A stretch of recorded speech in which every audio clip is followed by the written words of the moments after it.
Good evening. I'd like to welcome everybody to the November 1st meeting of the Milford Planning and Zoning Board. If we could please stand for the Pledge of Allegiance and a moment of silence.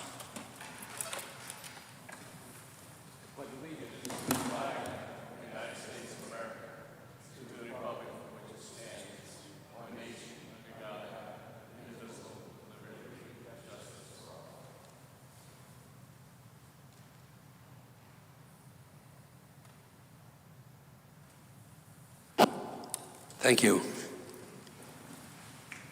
Meg, if you would please call the roll. Mr. Castagnoli has been excused. Ms. Austin? Present. Mr. Hirsch? Here. Mr. Cater? Present. Mr. Collegian? Present. Mr. Moore? Present. Mr. Mortimer? Present. Mr. Sadi? Present. Mr. Zaharidis? Present. And Chairman Quish. I'm here also.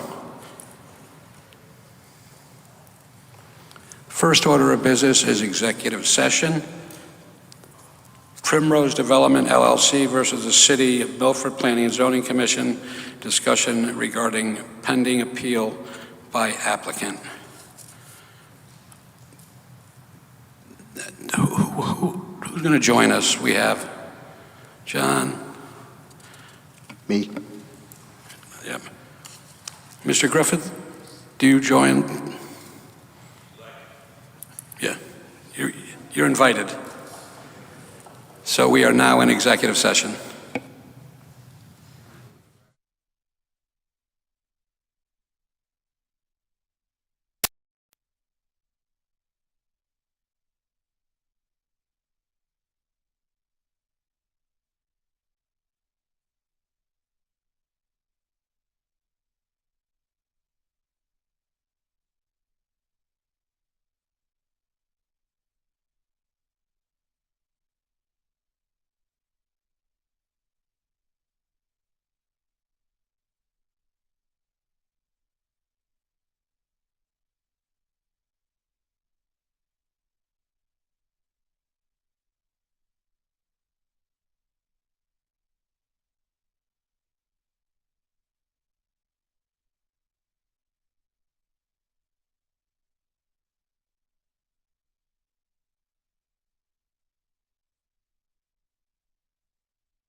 Thank you for your patience. We are now out of executive session, back in session.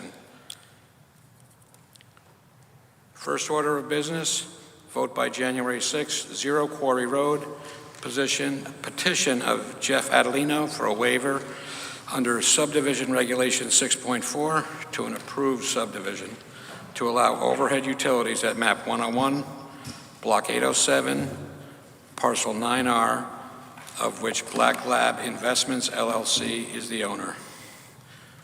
If you would please just state your name and address for the record. Jeff Adelino, can you hear me? And okay? yeah, right into the mic. It doesn't work that good. Thank you. How's that, better? Okay, Jeff Adelino, 136 Research Drive, Milford. Good evening, Board. Basically here tonight seeking a waiver to the underground utilities requirement 3.8.1 of the zoning regulation. The original project was approved 12/7/21 by the Board. Generally, such a project will require underground utilities. I'm going to request a waiver for the following reasons. Per the UI, this pole right here, which is located across from Brooklawn and runs Quarry Road, is considered a transition pole. And per UI regulations, I'm not allowed to run an underground utility to that pole. Two primary reasons is I'd have to put two houses worth of underground to that pole. And UI, looking out for safety of the linemen and their regulations, won't allow that. Obviously, you can see the mess that I have on the top of this pole already to start with. So running underground on the back of the pole is not basically required or not allowed by the UI. So I'm looking to obviously get a waiver for that. Now, one of their solutions is to keep this pole and install another pole. I have another photo that might be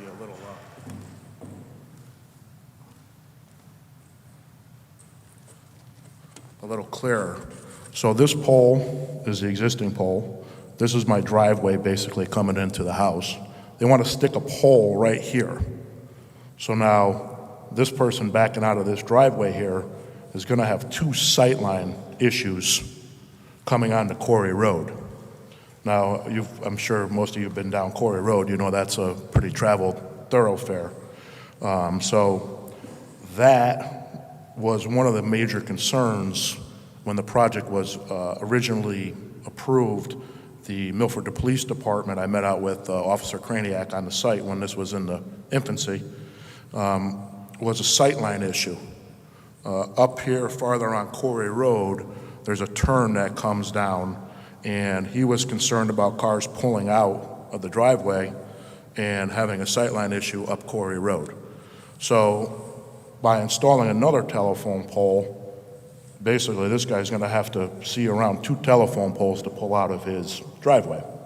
The next driveway is located right about here for lot number 22. That would also cause a sightline issue for him looking down Quarry Road towards Rose's Mill. Now,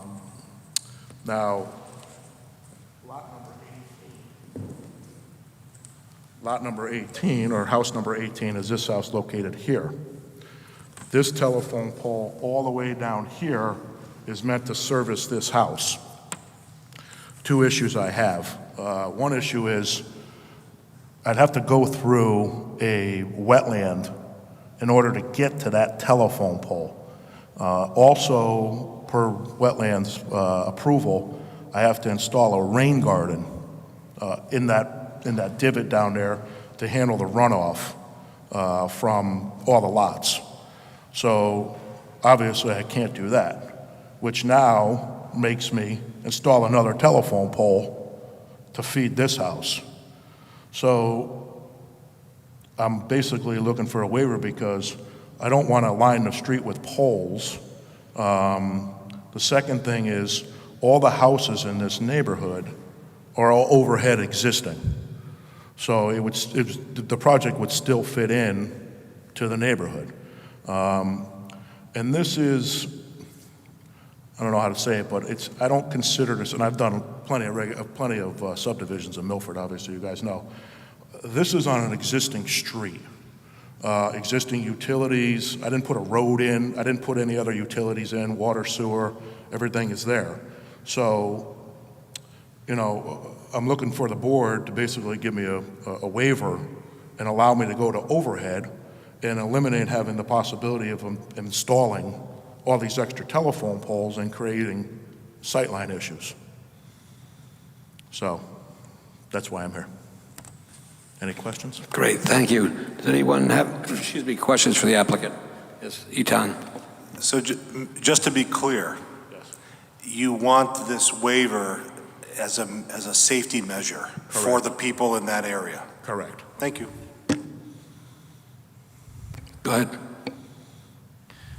Thank you, Mr. Adelino. Just bring us back to the original application. Was this a subdivision application? Correct. It was. So the building that was originally existing, was that the one that's on the corner of Quarry and Rose's Mill? This was a vacant piece of land. Okay. So you've shown us 3 properties. Are these These the are the pictures new- you showed us just now, are these the ones that are up already? Correct. Okay. Correct. Thank you. I have no further questions at this point, Mr. Chair. And just to be clear, you're talking about running the wires over the existing wires? Well, they would tie into their secondary, which is the top wires on top of the pole, and running them to the house. So in order to do it, in order to allow me to put underground in, I'm adding all these telephone poles, so now I have to run underground pipes to that telephone pole. So in doing that, I'm creating a bunch of sightline issues. Yeah, People right. pulling in and out of there, And that's what I'm trying to avoid. And I don't know, I've been in town long enough where we've done a bunch of developments. We always try to make everything look nice. I feel that by adding all these telephone poles, it's going to take away from the Yeah, development. it definitely will. I mean, Yeah. I'd love for all the utilities to go underground, actually, Right. throughout the city, but that's neither here nor there. Right. Okay, thank you. Any other questions or comments for the applicant? Seeing none, David, would you give us an overview, please?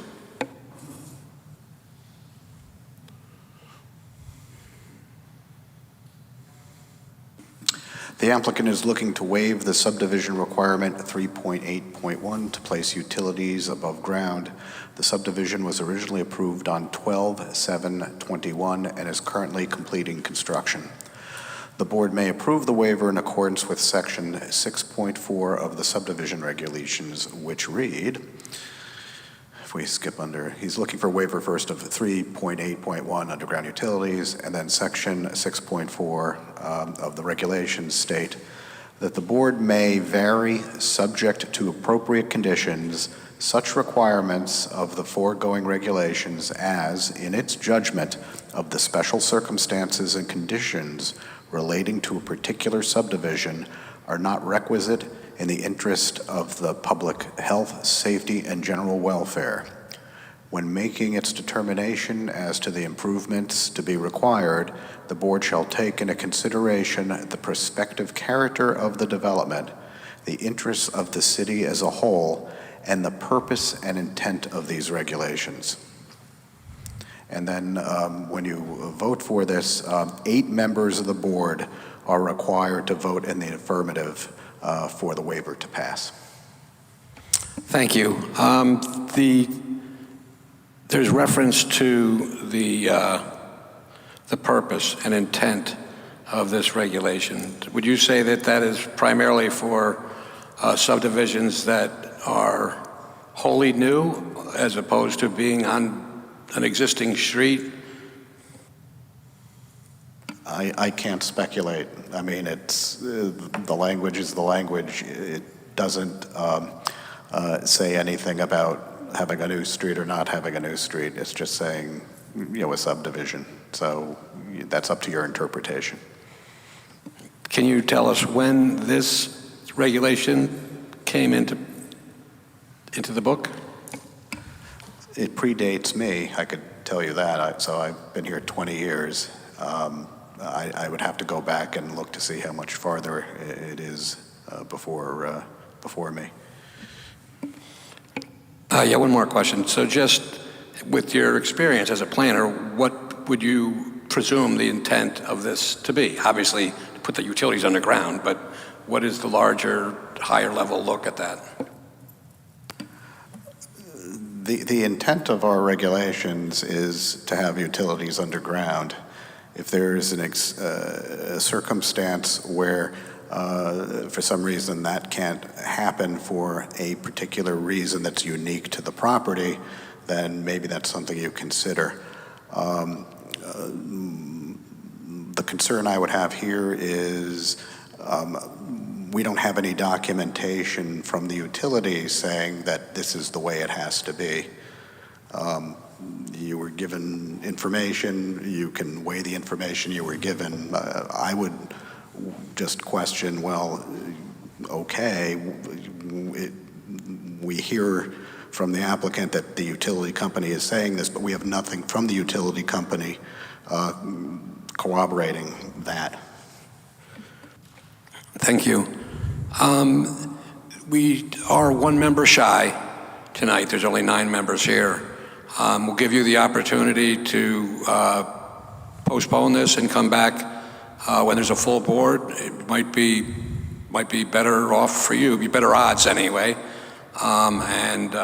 David's concern of possibly getting a letter from the utility identifying that this is their preferred avenue to get electricity to these homes. That's just a recommendation. If you'd like, I'll ask for a motion now. Which meeting would I be put on? Next meeting? We could. Okay, and that date is I believe it's the 15th. 15 of this month? Okay. Then I'll postpone it till then. I think it gives you better odds. Yeah, okay. And I think that if you were able to get a letter from the utility saying this is their preferred way to get electricity to these homes, then that could very well help members make a decision. Okay. All right, thank you. Thank you for your time.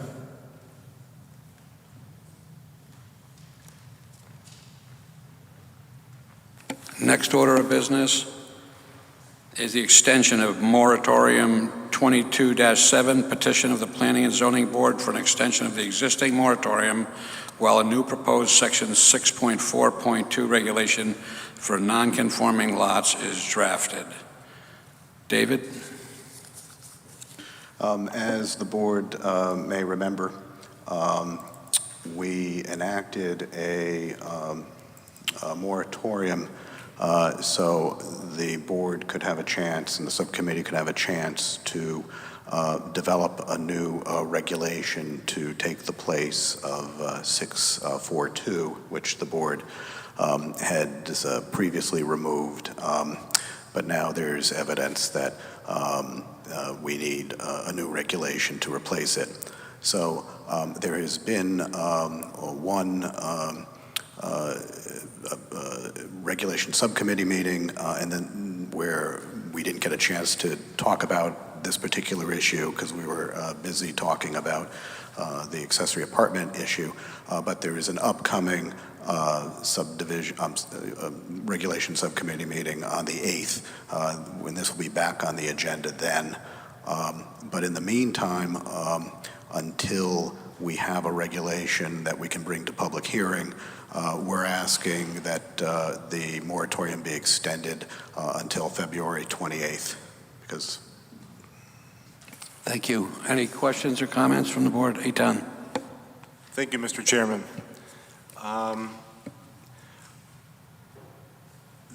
The presence of this moratorium, is that affecting the residents of the city of Milford in handling, alienating their property?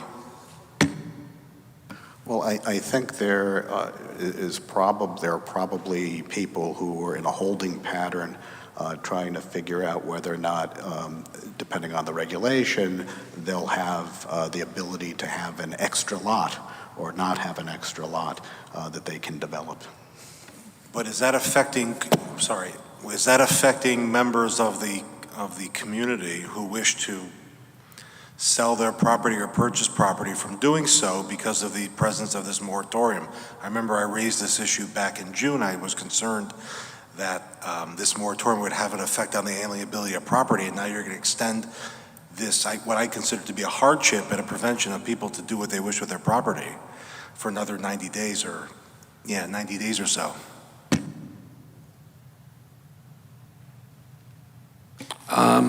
Just as a little background, there was a regulation change that took away the concept of merger, and the intention of that was there were unintended consequences, and so we put the moratorium in to sort of close that barn door until we could address the original concern without opening the barn door. We haven't gotten through that fully yet, and so I also would echo and ask that we approve this so we can get a better regulation than we had a year ago and a better regulation than we had 6 months ago. That takes 90 days? The process of a regulation change takes time, because first you have to have the regulation, which the subcommittee is in the process of crafting. Then it has to be brought to you to make sure that, okay, you want this to move forward. Then we have to circulate it to the councils of governments and the DEP. They have to get back to us. Then we schedule it for a public hearing. So I think safely, if we have something crafted, by the end of this month, we'll be able to take care of this and bring it to a public hearing before the end of February. And it could very well be in January, but I'm just building in just a little extra time. Thank you. Mr. Sadi. Thank you, Mr. Chair. This goes out to all the board members. The Regulation Subcommittee only has 3 members, and we could always use another member to help with the voting. That's my only thoughts that I have right now. Secondly, I would like to make sure, though, that we do have regularly scheduled, because we have other business we've been trying to take care of regularly scheduled committee meetings of course, the ability of the members to attend. Thank you. And just to let you know, the next regulation subcommittee is scheduled for the 8th. Sorry, I've got to correct you, David. It's the 9th. Because The 9th, I'm sorry. The 8th That's is right. election That's right. day. That's right, the 9th. Okay, do we need a motion? Yes. Okay, I would hear a motion to extend the moratorium. John? Okay. I move to approve the petition of the Planning and Zoning Board for an extension of the existing moratorium while a new proposed Section 6.4.2 regulation for non-conforming lots is drafted. The existing moratorium will be extended until February 28th, 2023. We have a motion. Do we have a second? Mr. Cater? Motion and a second. Any discussion on the motion? If not, Meg, would you call the roll? Ms. Austin. With the motion. Mr. Hirsch. Against the motion. Mr. Cater. With the motion? Mr. Collegian. With the motion. Mr. Moore. With the motion. Mr. Mortimer. With, excuse me, with the motion. Mr. Sadi. Mr. Sadi will abstain from the vote. Mr. Zaharidis. With the motion. And Chairman Quish. I'm with the motion.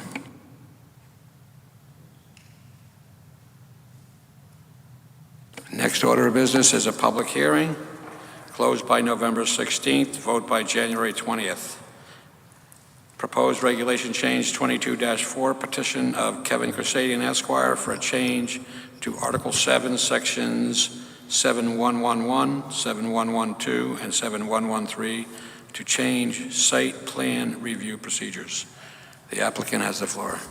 Good evening, Mr. Chairman, members of the Commission. For the record, my name is Kevin Crusading, 3 Lafayette Street, here in Milford. I was here, I don't know if it was in September, but it was a bit of time ago. At that time, the board had decided that they were going to refer this to the Regulation Subcommittee meeting, and then after that, I think there was some discussion about whether that was appropriate, keeping the public hearing open and doing that. So it made its way back on the agenda, and I wasn't able to attend last month, so here we are this month. Just a quick couple of comments as a follow-up to some of the board comments and questions that occurred that evening. One of the, I believe it was Mr. Hirsch had asked, what problem are we trying to solve by bringing this regulation forward? What problem am I trying to solve? And the problem that needs to be solved is the fact that the way the current regulation reads in the Milford zoning regulation doesn't comply with the statutory timeframes for action on a site plan, which needs to be heard by the commission within 65 days of filing. So right now, as the board may remember, the way the procedure works is that an applicant submits a set of plans, Mr. Sulkus reviews it, he either gives comments back, it goes back and forth potentially a few times, then it gets circulated to the various departments that it's required to be circulated to, and then eventually it gets on the agenda.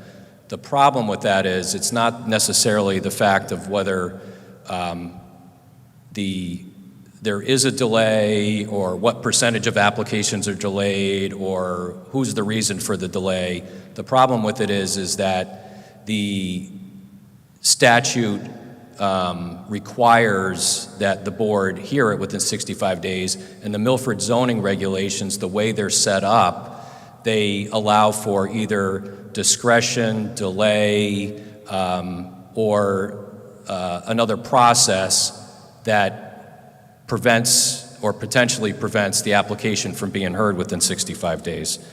So that's the first problem.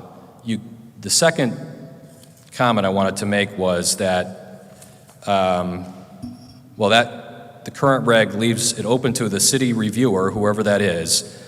It leaves it open to their availability, whether they're on vacation, whether they're present, whether they have the time to review it, and also the discretion of that person, whether something gets on the agenda, where the statute says it needs to get on the agenda within 65 days. It does not require that the review be done and the matter be placed on the agenda within 65 days. So that's a problem. That's the main problem to be solved. The other problems are the fact that, or the other points of why it should be approved, is that, first of all, there's some concern or claim that the city planner is going to be removed from the process.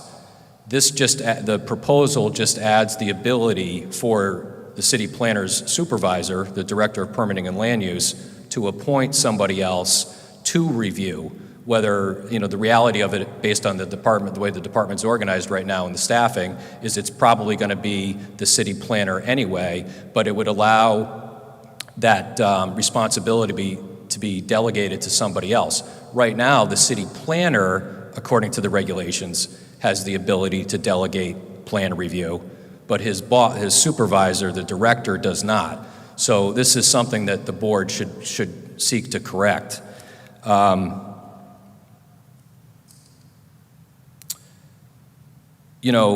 When there's only one person reviewing the plans, that person's not available, or they don't have enough time due to staffing issues, then the plans don't get reviewed in a timely manner, which prohibits something from being heard by the board within 65 days or being on the agenda within 65 days. So those are the issues that, in addition to what I had said at the previous meeting, those are the reasons or the problems that are I'm trying to suggest that the board fix.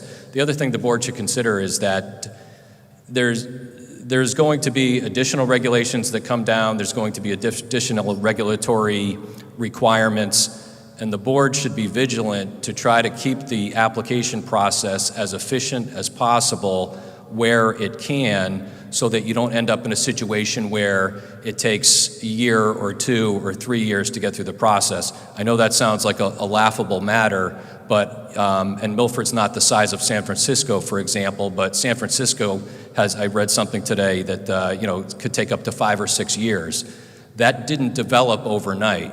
As the regulations increased and the regulatory requirements increased, things get slower. So if this is really a low-hanging fruit for the board to just make the regulation comply with the state statute and require that regardless of the internal procedures to make sure that there's a quality product in front of the board, that it gets to the board within 65 days. So that's what I'm asking the board to consider. Thank you. Thank you. Any questions or comments from the board? Mr. Sadi. Thank you very much. This is going to be comment. I did keep my notes from the last meeting, and I'll make the comment, and if you have an answer, you can help me. My notes would indicate that when we spoke about this in September, you indicated a lot of people had problems, but nobody wanted to come forward. Do you have anybody that now wants to come forward and say that this process that you're asking us to change was not working? So I have spoken to other people, and no, they agree with me that it's an issue, but they're not willing to come forward because they're concerned about repercussions and their daily livelihood being impacted by repercussions for coming forward to speak against it. I don't know whether those are valid concerns or not valid concerns, but that's not really the issue, respectfully. The issue is the fact that the regulation does not comply with the state statute. It's not that it can't comply, it can't comply. There's just too many layers or discretion built into the regulation that could cause delays. So the issue is not really who's willing to come forward and say, I've been delayed. The delays are the unintended side effect of the fact that the regulation doesn't comply with the state statute. If there was something in the regulation that said, regardless of all this, you file an application and it's going to be in front of the board within 65 days, then the delays there's no delays. I understand the desire and the reason behind it is that the board wants to see a quality product and you don't want someone coming in here and it's got 15 things wrong with it. However, there are many occasions where somebody has one or two issues that whether it's a difference of opinion with the reviewer or it's a small minor matter that it doesn't get in front of the board. It has to go back for reviews and new plan sheets issued, where if you had the requirement that it comes within 65 days, it could get in front of the board, and then the board could determine, which is what your job is, obviously, whether that's a project that could be approved that night or whether it was going to be denied without prejudice to come back the next month or next week and with those changes, or to make those changes conditions of approval. And I understand conditions of approval, although they're proposed in a lot of different applications, are not ideal because somebody then has to follow up and make sure that those conditions are actually done. And that is additional work. And when you have short staff, I understand that. But the real, issue is the fact that the regulation doesn't comply or have any mechanism to sit something in front of the board within the statutory period. And I had mentioned last time at the end, inland wetlands is a very similar requirement as far as the state statute. And that process, the applications are filed, there's some comments made, and then it gets in front of the agency. And then the agency decides what to do with it. And they say, we need more information, or we're going to have a public hearing, or whatever they're going to do. But the statutory time frame is met with the inland wetlands here in Milford. It's just not always met. Sometimes it's met, but the regulation doesn't mandate that it be met. Thank you very much. I have nothing further, Mr. Chair. Thank you. Mr. Griffith, can I pose upon you to come to the mic and give your perspective? It is, after all, sort of the means and methods of your office that we're asked to affect. Sure. My name is Joe Griffith. I'm the Director of Permitting and Land Use. And I guess to Kevin's point, and Dave and I have discussed this many times, an application comes into inland wetlands, and that application is presented to the Inland Wetlands Board essentially for preliminary review. And from there, the application gets developed. The additional information that's required would be documented, put on paper, and then that application comes back to that board, presumably fully baked, bulletproof, if you will. And I think that's what's being proposed here, is that an application comes in, it gets presented to this board, and this board is then able to accept that application. And then in subsequent meetings, it comes back before the board and gets fully reviewed, presented, and what have you. So I think that's pretty much what you were describing. Is that correct? Yeah. And like I said, our Inland Wetlands Board is operating in that manner. So it could work. I mean, it does work with inland wetlands. It could work with this board. Okay, thank you. Any questions for Mr. Griffith? I'm still new. I'm on my first term here, but maybe you can fill it in for me. Has this been an actual problem, or is this a potential problem with missing the 65 days? No, it's a real problem.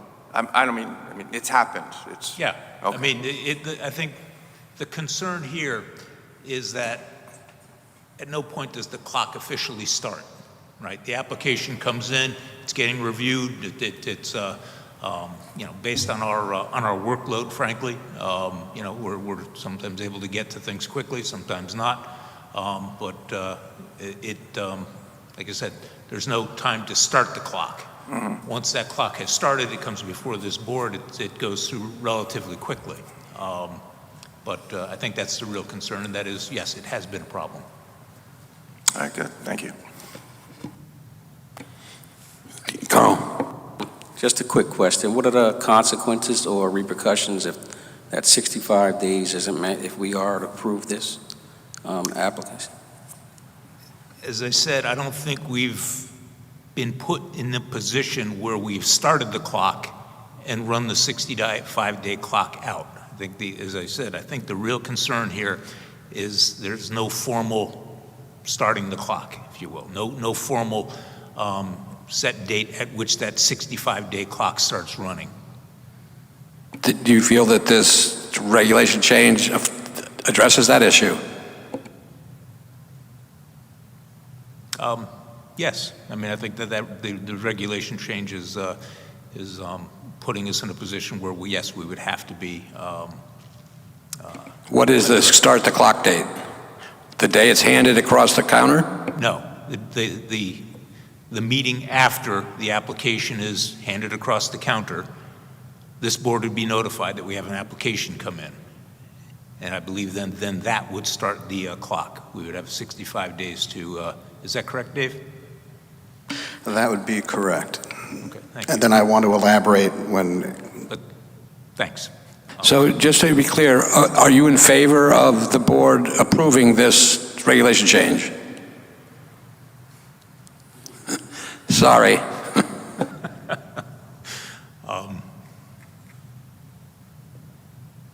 Yeah, sure.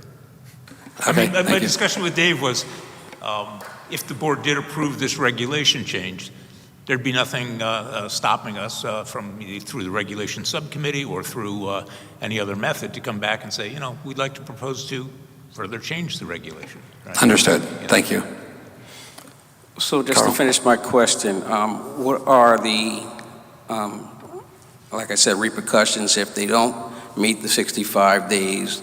Do the applicant automatically just come to us without the application being reviewed or vetted in some way? We're just getting an incomplete application of some kind?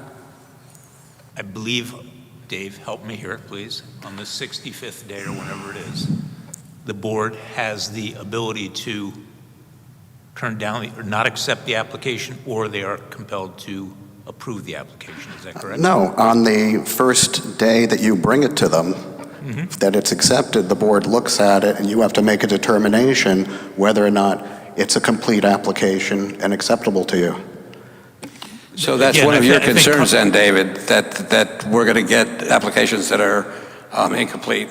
Right.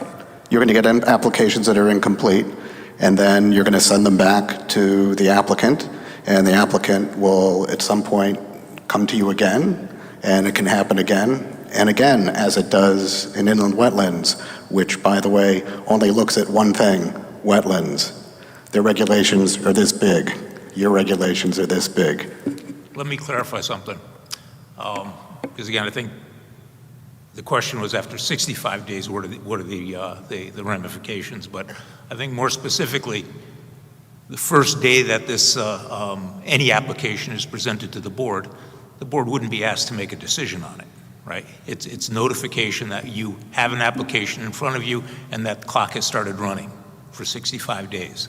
And then at that point, it's up to our office to make sure that we have the exchange, the dialogue with the applicant to make sure that within that time frame, they are able to demonstrate, show on paper to the board that this application is compliant with our zoning regulations.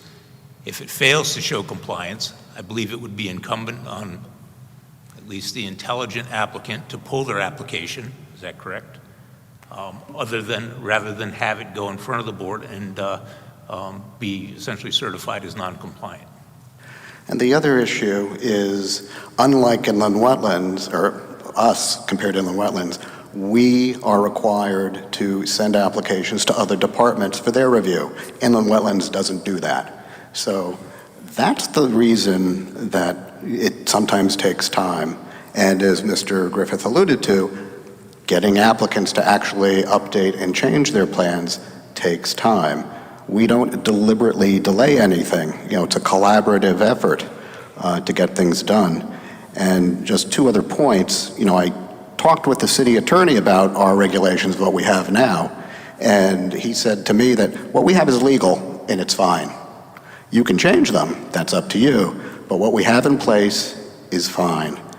And secondly, what's being proposed, it's kind of like a three-card Monte. You're shuffling around sometimes, but if the goal is to make the process faster for the applicant, that's not going to be accomplished by these proposed changes.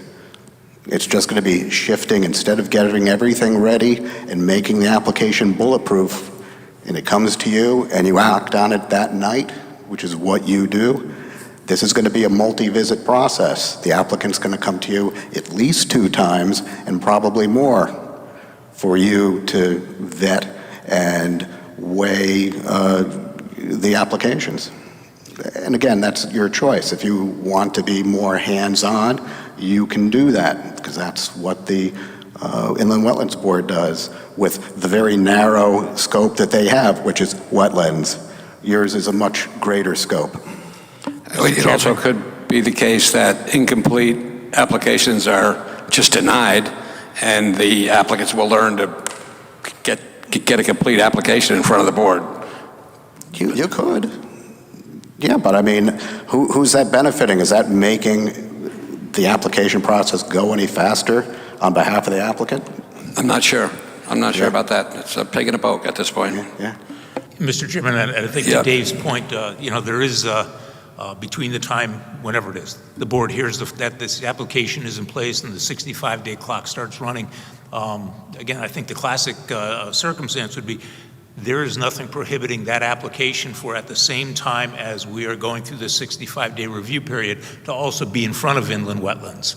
And inland wetlands is, they're making changes to the plan. And so I think, to Dave's point, and we've seen it happen before, where inland wetlands is requiring changes to the site plan that affect the site plan that's ultimately, being presented to this board. And the only thing, I think the only regulation is that this board is not able to act on an application unless inland wetlands has already approved it. And so the point being is that, on the Wednesday before this board meets, inland wetlands could be making their final adjustments. And I think that's where, again, it puts the burden back on the applicant to know that, it's going in front of inland wetlands. It could be subject to change. Do I leave myself enough time? They would have to be put in a position where they are on the 64th day or what have you, coming back to us and saying, we can't go in front of your board. So I think And so at that's the that key. point, we are not out of compliance because the applicant has asked for a postponement. Yes. Thank you. And the other thing to keep in mind is we're not just talking inland wetlands. We're talking about referrals to the police commission. We're talking about referrals to the city engineer. We're talking about referrals to the sewer commission, which those, especially the sewer commission, depending on the project, they may take months to work on a project. So we would be in a holding pattern saying, well, you know, our regulations require a report from the sewer commission. We don't have it. So again, what we have is a situation where we do the homework ahead of time, and we do have a clock, and we start that clock, that 65-day clock, when we schedule it for the board. So that's what we currently do. So it's not like this loosey-goosey. Once we've vetted everything and it's been reviewed, which can take time and can take a lot of time depending on the situation, once we're like in a good place where, okay, we've got everyone's reports, or we're about to have everyone's reports, we can schedule it. And, you know, starting, you know, tonight, that's when the clock's going to start. And, you know, within the 65 days, we're looking for getting a result, you know, from the board, which in this process is usually that night, because everything is good to go. The I's have been dotted, the T's have been crossed, and we're in a position to answer all of your questions. Thank you. Mark? So when it comes to us, it's a completed application, correct, normally? Correct.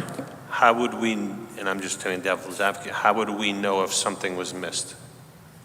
Us here. Say it again? How would we know if it wasn't completed? Well, just by reading the file, so to speak. Yeah, you'd look at it and something would jump out at you as being non-compliant. I mean, again, yeah, exactly, our best judgment. On our best judgment. All right. Kind of help them out with that. There are segments in the application where there's checks off for each of the departments. It would say if it has been met, those requirements. So that's how we can figure that out.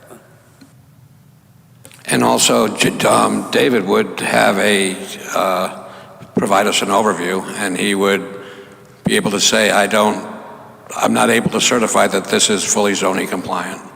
And then we would take that under advisement as well.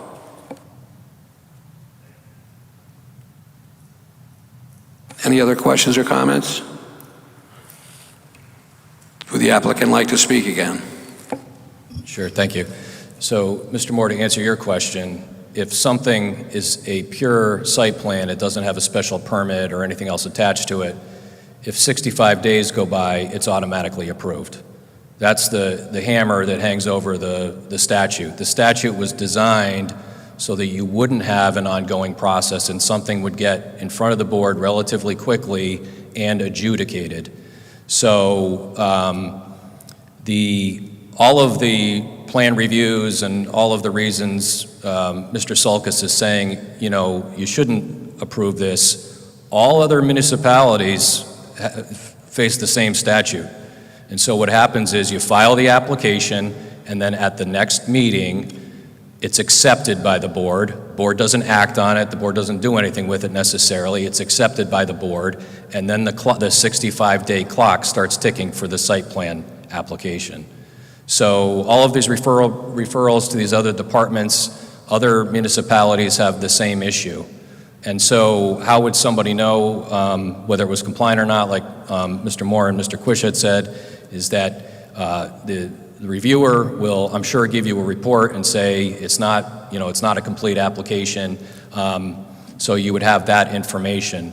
But the reasons that you're hearing on the other side of this application don't impact what the statute says. The bottom line is the statute says someone files an application, you're required to accept it at the next meeting, and then you're required to act on it within 65 days. If they don't have their act together or it's not complete, they can either withdraw it or they can grant the board an extension of time to act on it so that it's not automatically approved, or the board can approve it with conditions, or the board can deny it. So it's not the accustomed way that business has been done in Milford for however many years, but it would be compliant with the statute. There's nothing preventing somebody filing an application and the reviewer doing the review quickly and the plans getting turned around and it being heard within 65 days. There's nothing preventing that. The problem is that it doesn't always happen that way, and the regulation allows it to deviate from the statute. And that's the issue.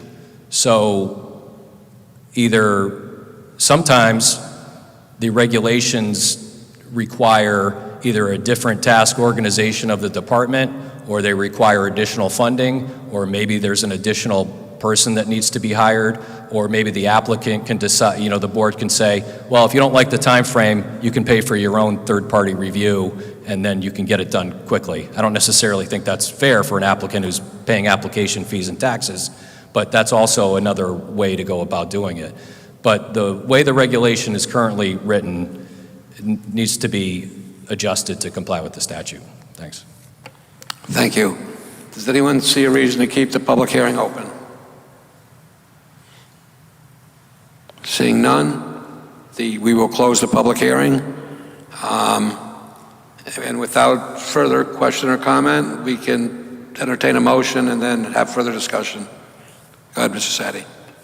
Mr. Chair, I move to approve as presented petition of Kevin Crusaden Esquire for a change to section 7111, 7112, and 7113 to change site plan review procedures, effective date 11/18/22. We have a motion. Do we have a second? Mr. Mortimer, any further discussion on the motion? Etan? Yeah, this is a comment, not necessarily a suggestion or more opinion. When you're dealing with regulations and statutes, you have to be careful. And if you don't have to do something, don't do it. I don't think we have to do it. I think you heard from Mr. Sulkus that he conferred with the city attorney, who said that we are currently in compliance with the regulation as it stands.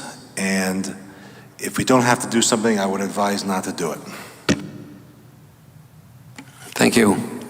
Mr. Sadi? Thank you very much. I'm going to be opposing said motion for the following reasons. Twice now, I posited the question to Attorney Crusaden. Anecdotally, he's reporting that people have a concern with the time, but nobody's complained about it. So first, I would suggest that the record would not show there's any evidence to support his claim, other than his argument.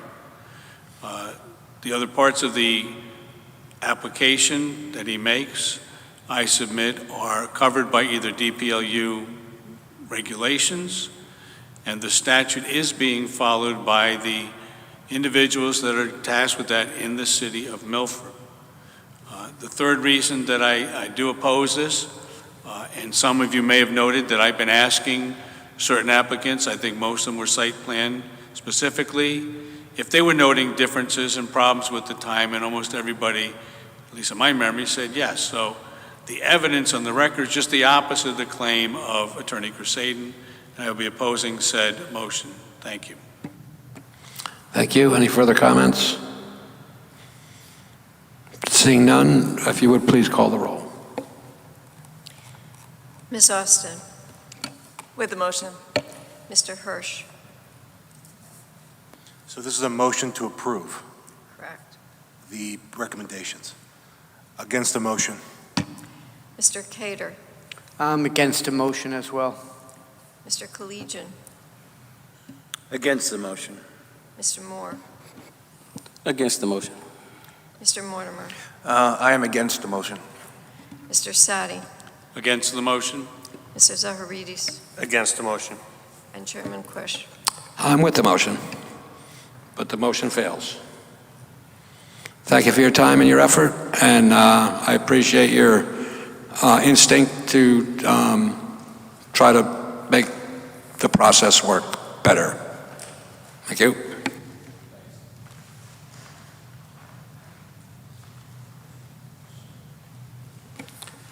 Next, we have old business. Seeing none, we have liaison reports. We have none tonight. Subcommittee reports. David, would you enlighten us onto the schedule?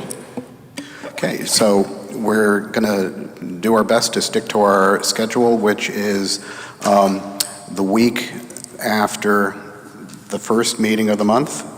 8 days later, which will be the following Wednesday, will be the Regulation Subcommittee.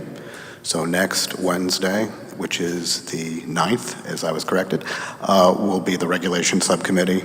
The second meeting of the month, which is on the 15th, means that the following week would be the Wednesday that might be before Thanksgiving, but I have to check, which would be the POCD Subcommittee. So that we'll have a standing meeting for each of the two subcommittees once a month at this point, and that will be Wednesday following our regularly scheduled P&Z meetings. I have nothing except we have, approval of the minutes. There we go. Do I have a motion? I move to approve the minutes. Second? Second. All those in favor? Opposed? Seeing none, they're approved. I have no chair's report. Staff report. None this evening, other than it seems like it's been a very long time since we've all been together. It's nice to see you all. Thank you. Okay, we're adjourned.